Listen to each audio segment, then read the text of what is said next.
Welcome back to Restless. My name is Father Joseph Gill, priest of the Diocese of Bridgeport, and you've joined myself, Diane, and Gianna. As together we young adults restlessly seek the face of Christ in the poorest of the poor. In so many ways in which we can encounter Christ. We've got the Eucharist, prayer, the beauty of nature, which has God's fingerprints all over it in fellow believers. But Mother Teresa had that great insight that you can find Christ in the poorest of the poor, who reveals the suffering face of Christ. So I'm curious, have you ever done a third world mission trip? You ever been serving the poor in any capacity? No, not a mission trip. No? No, I've never. I mean, when I was a kid, I wasn't really part of a youth group or anything, so I don't recall ever thinking about that. In college, I don't know. I guess I just, sadly, never really had an interest. I mean, I've certainly served at like the soup kitchen around Stanford, and some of the clothing sort of sorting centers. But no, I've never been to a third world country or to any state in the U.S. for a mission trip. Oh wow. I think that we need to do one then. Let's organize one. Enough of these retreats you go on. Let's do a mission trip. Let's go serve. What about you, Gianna? No. Oh, so no. Man, maybe we should pick a new topic for today. No, I'm just kidding, because I think there's still a lot we can talk about. I have not done a different country, but I did do a mission trip out to Turtle Mountain Native American Reservation, which I guess technically is a separate country. Yep. Well, Native American technically reservations are not a part of the United States. Yeah, so this one was about maybe 12 miles from the Canada border up in North Dakota. And we went over spring break in college at Steubenville, and boy, it was cold. I can North imagine. Dakota in March. Yeah. The cool part was actually, so there was a church, a school, and a rectory, and they were all connected by underground tunnels, so you never had to walk outside. Which is a brilliant move. But it was fascinating to me in a lot of ways. We did a lot of different stuff. We taught in the school. We did a couple of retreats for the kids. We did some jail ministry, which was really fascinating. We did door-to-door ministry, like inviting people to come to church. And it was really interesting. And, of course, the poverty struck me. As anybody's ever been on a Native American reservation could say, it's a different kind of poverty than anywhere else in the country. I believe it's called Pine Hill Reservation. I think that's in South Dakota. That's one, I think they ranked it as the poorest place you could live in America. Really? That reservation. Really? Yeah, I watched, I took a North American Indian class in college, and my teacher showed us that particularly, because the whole point was you see all this poverty, but the Native Americans' ancestral home or whatever is also Mount Rushmore. And apparently there is money gathering interest up in the billions now for this tribe. Hey, if you let us have these lands for certain things, you get this money. And they won't do that. Really? And you see the poverty, but you see all this money that they could have to end that poverty. It was very fascinating. Brings up a whole different set of issues, but like you said, right, it's a different sense. The poverty that you see is mind-blowing. Well, in part because I don't know that money can end the poverty, right? Because a lot of Native Americans do receive checks from the government, probably not very big ones, right? But it's the government's attempt to, we're sorry for taking your lands, here, have this money, and it's actually just leading to deeper poverty and deeper depression and despair. And, and we didn't really see the despair. We worked a lot with the kids who were very just joyful and happy, ordinary kids, but you could see it in their houses because they were tiny, ramshackle. I mean, literally sometimes just a few boards thrown together with a little insulation. But every house had a satellite dish. I remember that. Interesting. Yeah. I think in part because there's no jobs. So what do? They watch TV and they drink. Right. And there's just not a whole lot of agriculture, future, or like anything like that. So that's hard, because sometimes, especially if you do a short-term mission trip, you feel like, well, how much good can I really do in a week? You'd need to invest in that community. And then the question is, would they accept you? Right. Because you're an outsider. And you don't want to be like, okay, this is patronizing or anything like that. Yeah, and I mean, I think just in terms of just this whole topic, right? I mean, we are all, God loves us all in a particular way, and He's given us gifts and charisms to show forth His glory in a way that is different. Each of us is different. So I think, some people definitely have that gift of sort of like the missionary heart and the desire to serve. But it's really a matter of finding out or praying about like what does God want me to do? Because I don't think that you have to go away to another state or to another country to to serve. I think that there is so much suffering, and oftentimes, I think people, especially in high school and college, can get super caught up in just like, I want to go on a mission trip. I want to, I want to do this thing, and I think that's all good and well, but a lot of times it's just being faithful and obedient to where we are right now, our vocation, like the people right in front of us, our family members, our friends, our work colleagues, because those are, like, it's very, I don't know, maybe it's more fulfilling, that thought of doing something grand and big, but it's really just like in the ordinary circumstances of life where, we can make a difference and still have that impact. A mission trip to Bridgeport's a lot less sexy than Ecuador. Yeah, exactly. Doesn't look as good as on your resume. But It's not about what you could post on social media. Right, which unfortunately for a lot of people it is. But that goes exactly to Mother Teresa's quote, which is, you can find Calcutta all over the world if only you have eyes to see. So, I mean, what are some of the ways in which you see poverty? And I'm not necessarily even talking about material poverty, but what are some of the ways in which you see poverty as a young adult living in Stamford, Connecticut, which is a pretty wealthy town? Let's start in high school for me, because that's when all the phones and everything came out. I was the only one, as we discussed last time, I was the only one that didn't have a touchscreen. I didn't want a touchscreen phone. And I can't tell you, I did all 4 years, and believe me, I had a great time in high school. I loved all my friends. I still talk to a lot of people from high school. They're wonderful, but I was 4 years in a building where I watched everybody look down. And I was the only one that wasn't looking down. And I went through 4 years where people would look at me and say hi, but they wouldn't look in my face. They wouldn't look at me because they were too busy looking down. And I think about that, and I'm like, wow, I went through all that time, and nobody could look me in the eye.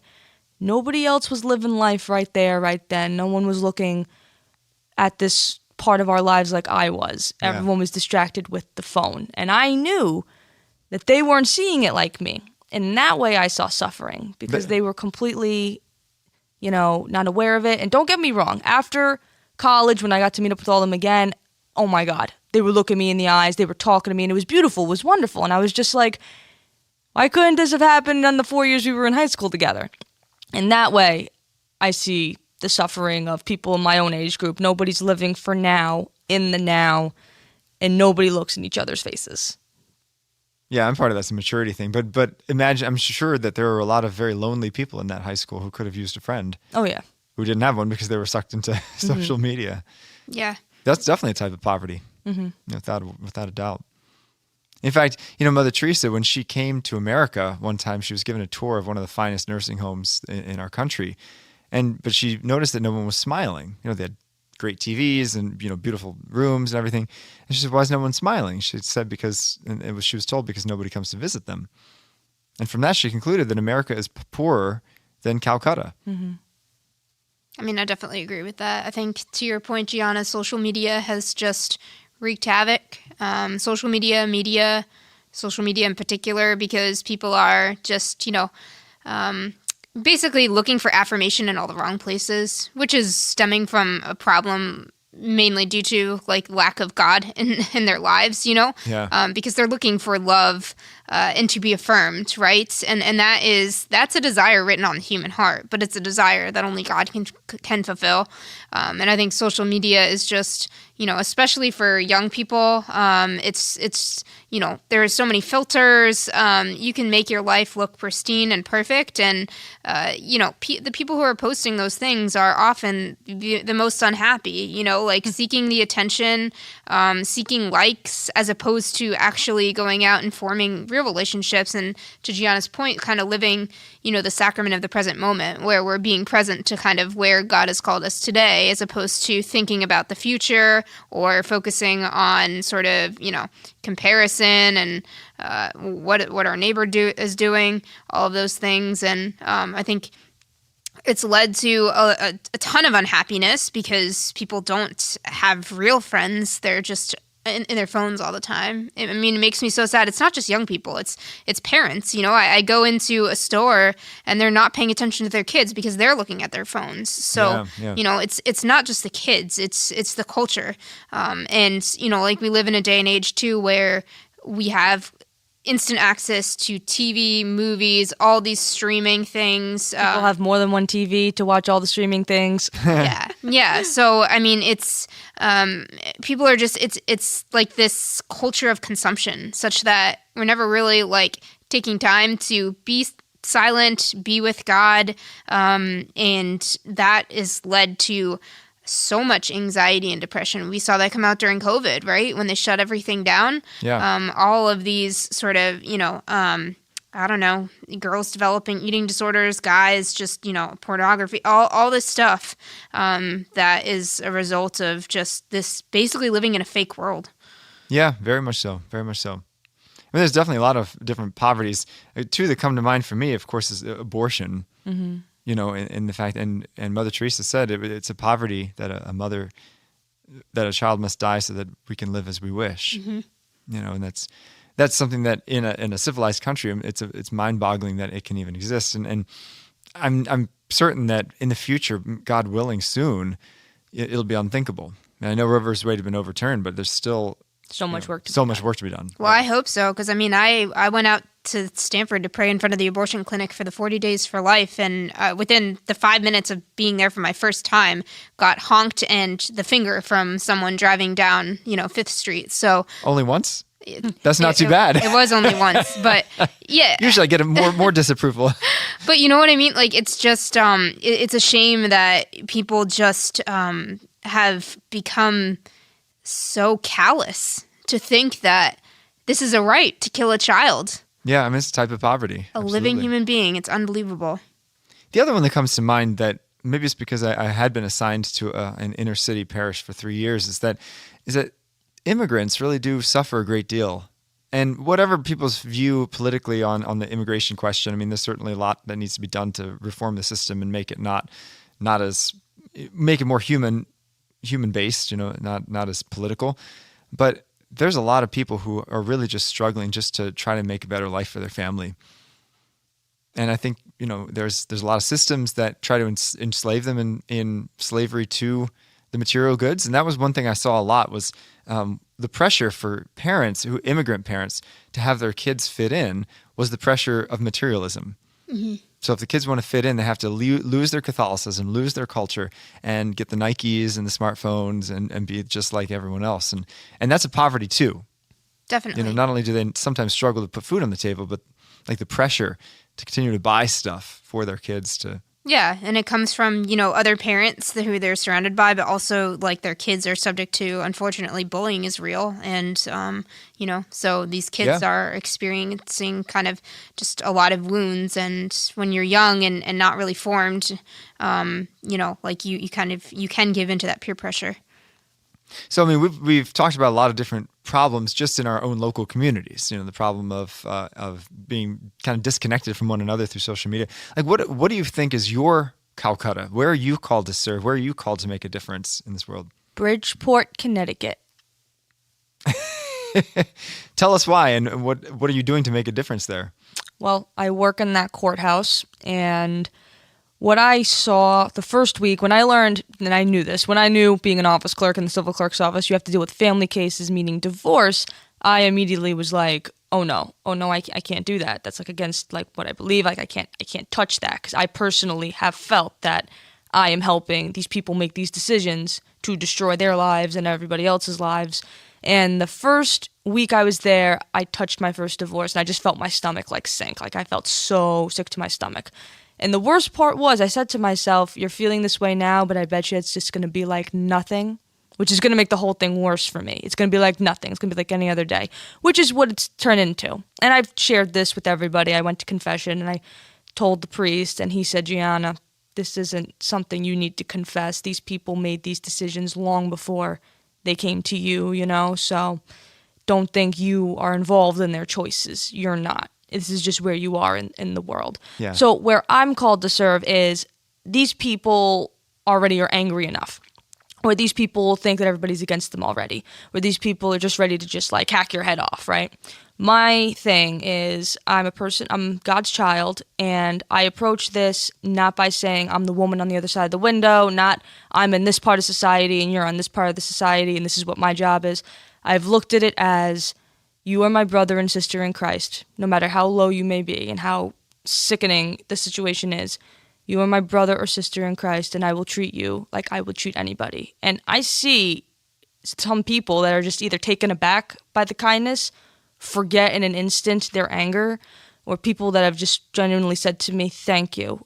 I appreciate it. Thank you. Because every day in this world that they live in, that I have no idea about, they don't see that. And if I could be a break for them, even for like true. 2 minutes, I've done my job. They probably have a pretty hostile. They probably encounter hostile people every day if you're going through a divorce. And wow, that's a really tough thing to do, because I'm sure you do see some heartbreaking situations. Oh, it's horrible. It really is. There's so many different ways, like we said, there's suffering in this world. What I see every day is definitely its own world of suffering. Sure. That a lot of people, I don't think, are aware. And that's a type of poverty too, to lack a stable family. Oh yeah. Yeah. Yeah, I mean... What are you called to do, Diane? Well, I mean, ever since I kind of got, reverted to my faith, I would say, or started taking it seriously, kind of, back in maybe 2017 or 2018. I mean, I think the first thing that God was calling me to do was to build up the young adult community in Stanford. So, it was kind of serving within sort of the boundaries and the realm of the Catholic world, right? Of just, but that was a huge need. That was a huge need. Huge yeah. need. Yeah. And so God really blessed that initiative. We went from basically when I started out of college, I felt like there were no Catholic groups around, no people to hang out with, and we built up a very solid, big group of people to the point. And there's probably some happy marriages that have come out of that, the group that you founded. So you're kind of like, that glue that. Yeah, no, it is cool to see. There's certainly that, and I think that I've just I know one friend in particular who was Catholic, kind of drifted away and came back. And this Javier? This is Javier. Well, yes. Javier was very open about sharing his stories on Restless. So. Yeah, so I guess that's not anonymous, but to see the fruits of that, because we did a lot of things, like we started out with like fun things, hikes, whatever, and then we built in a lot of faith formation too. So Bible studies. The Bible studies were great. They were fantastic. Before COVID, I was involved in them, and they were really, some great discussions. Yeah, and I mean, like we did the Bible timeline by Ascension Press, literally going through the entire Bible. We did the Gospel of Matthew. Like we organized, actually you and I, Father Joseph, we organized street evangelization. That was a lot of fun. Yeah. That was great, and I'd love to take that to another level now with the Eucharistic revival and sort of what we've got going on in the Diocese of Bridgeport, because I think that those special praise and worship nights, I mean, it's kind of, right now the focus is on Catholics and bringing Catholics back in, but I think with the street evangelization, that's where I started to step outside the realm of sort of like getting into apologetics and thinking about not just Christians and Catholics, but like anyone, right? So like we went out on the streets of Stanford and we just asked, are you interested in coming into the church to pray in front of the Eucharist, or to light a candle, or to go to confession? And if they weren't, like we would just ask them, can we pray for you? We had many people break down, starting crying, all of these intentions. So it's just starting to touch, minds and hearts. So that was kind of the start of it. And then also we just recently launched a Young Catholic Professionals chapter in the Diocese of Bridgeport, and that is really the focus there. It's been one of my sort of passions, is to help people to live their faith at work, right? Because I think that that's really a resounding question on people's minds in terms of, okay, well, I want to, I want to glorify God, but how do I do that, especially in a secular work environment? So, that organization focuses on, we bring in, these executive speakers who have had many years of experience on Wall Street in these, top positions, and really have sort of lived the faith, and they give advice about how to do that. And I mean, most recently, I guess, at like PwC, I've been blessed to, I petitioned to have a sort of a Catholic inclusion network, because we have these inclusion networks that are religious and race-based and all that stuff. And so that was denied, but I guess the fruit is that I was appointed to the Christian leadership team, and so I've been able to, like we're actually having our first national virtual rosary recitation, and we're also we actually have a virtual Bible study, and we're doing kind of a spin of an executive speaker series as well at work. So it's an opportunity to reach people at work, who are definitely, like there's you talk to coworkers and there's plenty of loneliness and depression and stuff. So just to kind of like bring the light of Christ through all the channels that are given to us is a huge opportunity. That's a beautiful thing to have that kind of mission. Yeah. And I think young adults are looking for a mission. Rather than just going through life, just, going to work, coming home, watching TV and going to bed, like we want to live for something bigger and greater. And so like, what would you recommend to a young adult who maybe like wants to make a difference and change the world, but doesn't even know where to start? Start with your church. For me, like I think I said this, 2020 with COVID and everything really made me say I want to get more involved in my parish. Because I was just a churchgoer. That's it. Wasn't really doing much thinking. Didn't really hang out with anyone, like with my faith or anything, nothing like that. So I've since become a lector. I've been a part of the RCIA group as well of my church since 2020. And just slowly I was just like... Where's your church? Which? St. Leo's Parish. Oh, St. Leo's, okay. Yeah. So just very slowly I was like, okay, what more can I do? What more do I want to do? And then I found Crossroads for Christ, and then they have all these opportunities here, So start with your church. See what your church can offer you for you to help others. That's a good point. That's a great point, because there probably are a lot of ministries that are in huge need. At my church, I'm looking for people to help me with youth ministry and so much more. Yeah, there's definitely plenty of opportunity. I mean, I teach RCIA at my parish too, but I would say even just simpler, really just think about sort of like God has given us all gifts. We all have charisms, and so we should pray and really just ask God to reveal what are my gifts, because that will tell you, like, your passions and your desires will lead you to where He's wanting you to serve. And I think there was a book, you gave it to me, Father Joseph, I forget the title of it, but it kind of just like, it goes through all sort of the potential gifts that you might have, and so that you can recognize Fruitful Discipleship. Yes, Yeah, by Sherry Waddell. Mm-hmm. Yeah. Yeah, so I think it's really a matter of just sit down. It shouldn't be rocket science, Figure out what you like, what you desire, what you're good at, and use those gifts to serve other people. Yeah, absolutely. And what you're passionate about, because there are so many needs. Like, that's the thing is, not everyone can fulfill every need. Mm-hmm. Yep, and that goes back to what I was saying at the beginning of, like, if you don't have a desire in your heart to be a missionary, a physical missionary, like going to a third world country or another state or whatever, well, be a missionary to your family. We all have different desires, and it's okay if you don't desire that, because God has created your heart in a special way in order to, again, show forth His glory. And that's going to be different from the person next to you. So don't compare.